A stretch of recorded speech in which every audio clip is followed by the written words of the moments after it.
A Nightmare on Elm Street Part 4, The Dream Master, we see Freddy seemingly resurrected by Kincaid's dog Jason by urinating on his grave, sparking a reaction and bringing the Springwood slasher back to life.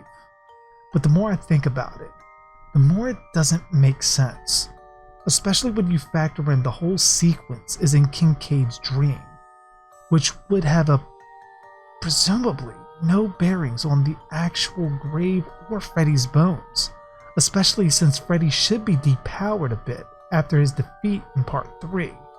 So that should eliminate a similar situation like when Freddy reanimated his skeletal remains, and in this case, it should eliminate it from him trying to coax forward his resurrection, meaning that Jason never actually urinated on Freddy's grave at all in reality.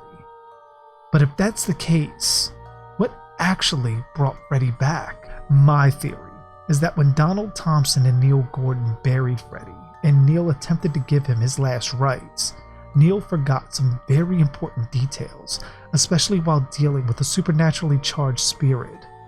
While holy water and a crucifix were both correct steps, Neil forgot to actually bring a Bible, to actually give Freddy his last rites with the passages, only saying a few lines he likely remembered from a previous funeral of one of Freddy's victims, but not enough to cause any lasting effect. Not to mention, Neil himself wasn't a priest, so one would think anything he says wouldn't be as supernaturally damaging to Freddy. It's like a regular guy blessing a jug of water. It doesn't mean all of a sudden the jug is holy water.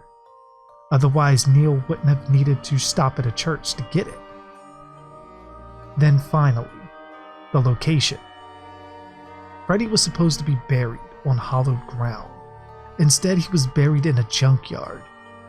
Even with Neil's attempt at giving him his last rites, the location would be hard to keep from being desecrated and undoing the holy barriers around Freddy's powers.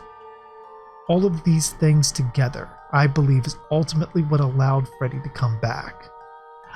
I believe Freddy just used the dog as a representation of his grave being desecrated by a visual Kincaid was familiar with, just as an added tactic, freaking him out more, which kinda worked.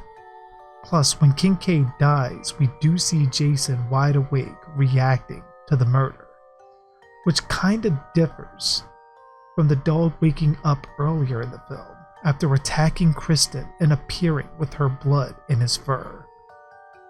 But that's my theory. Do you agree? Or did the film actually show us how Freddy returned?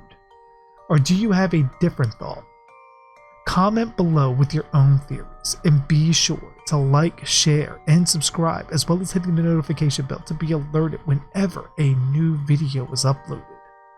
And as always, I am JG Dark, and thanks for watching.